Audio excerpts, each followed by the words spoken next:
Having grown up in the Greek Orthodox tradition, I had over the years a rather advantageous vantage point as we looked at how churches related to one another and the many opportunities we had for mutual service.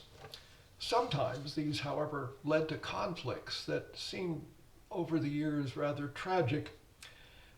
In the western Pennsylvania area, where I served in Pittsburgh at the cathedral, Episcopal Cathedral there, of course, had opportunities to serve. And it was in western Pennsylvania that the unique situation occurred where generally Eastern Orthodox churches are divided along national lines and language lines, so they're divided by country in Eastern Europe. But in western Pennsylvania, because of the huge immigrations from Eastern Europe to work the steel mills and large industry and mines, Eastern Orthodox churches would be right next to each other in some cases. In one neighborhood, there was a Serbian Orthodox church, a Syrian Orthodox church, and a Russian Orthodox church. Three churches immediately next to each other, practicing the same basic liturgical patterns, different languages, slightly different desserts for Easter and special occasions, but they remained separated and unable seemingly at times to cooperate because of those differences. And we can see that happen in various places in various ways. While I was also in Pittsburgh, there was a big celebration in 1988. In 988, there was a conversion in Kiev in Ukraine of Vladimir, the prince, leader of the state of Ukraine. And he converted to Christianity, and Ukraine became part of the Christian tradition and family under his leadership. So there was a big celebration in Pittsburgh, but we couldn't just have the Ukrainians celebrating. We had to have Ukrainian Orthodox and the Ukrainian Catholic Church, which uses the same liturgy, but one honors papal leadership versus the ecumenical patriarch in Istanbul. And so we had a big celebration, which I attended on behalf of the Episcopal Diocese.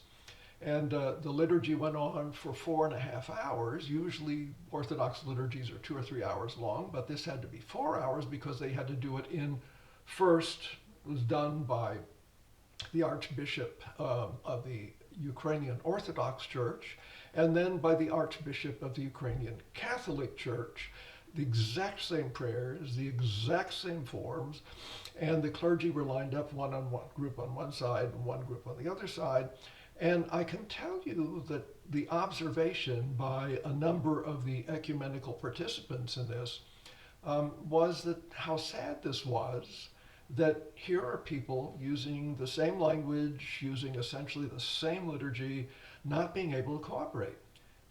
Well, as we look at the text today and the readings, Jesus has been trying to teach his disciples what it means to be a follower of his, and that their ideas of grandiosity and hopes for splendor and aspirations and ambitions that were leading them in different directions, Jesus was saying, hey, wait a minute. Those who follow me have got to follow the fact that I am going to Jerusalem. I'm going to be rejected there. I'm going to suffer there. I'm going to die there. It is not about glory, it's about servanthood. He tries to teach them once, he's going again in readings from last week about how we need to be a servant, and he takes a child into the midst of the apostles because they have been talking about who's the most important, who's the grandest, who's the most significant leader in the group, who's most important.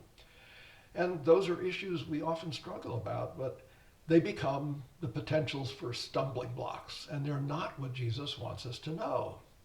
So in today's reading, we hear that John comes and said to Jesus, I saw somebody, we saw somebody exorcising a demon in your name, but he isn't one of us. He doesn't follow our rules. He's not following our leadership. So we tried to stop him. And Jesus says, no, don't stop people who are doing the very work of God.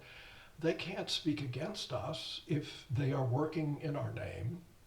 So we need to be careful. What he goes on to point out more importantly is that often these very issues of trying to take control, trying to make things work our way, the way we understand it, where churches in our case can argue with one another, these create stumbling blocks. And Jesus gets really adamant and points out, if you dare create a stumbling block in front of one of these little ones, and the little ones I would suggest are any new Christians, any new converts, these people who are more fragile, even for long time Christian followers, disciples.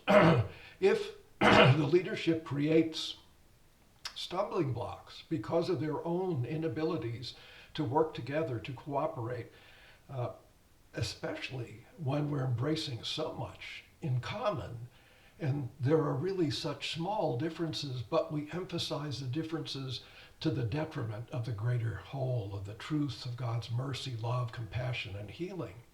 So Jesus warns us, be careful, be ever on guard that your earnestness and desire for things under your leadership and control, no matter how right those may be totally detrimental, cause stumbling blocks, push people out of Christian discipleship, push them away from loyalty. We are seen as Christians today by many as very suspect, very undeserving of any kind of leadership role to be taken seriously. We have violated people's trust. We have violated them physically, emotionally, sexually. The church has abused people through the centuries, seeking power rather than service, seeking their own particular aggrandizement rather than truly serving in mercy, healing, and love. So Jesus admonishes us to be salt, to be cleansed from our own pretentiousness, and to allow ourselves to be the agents that bring flavor and healing and transformation to life. We can do that, and in our best cases we do. We can put aside the differences. We de-emphasize those things that separate us and bring us together in love and grace and mercy as servants of our blessed Lord and Savior and transforming agents for the life of the world. May God bless us and empower us to let our differences go and to work for love and grace, mercy and peace. May we truly be peaceful agents of love to one another and to all of this world.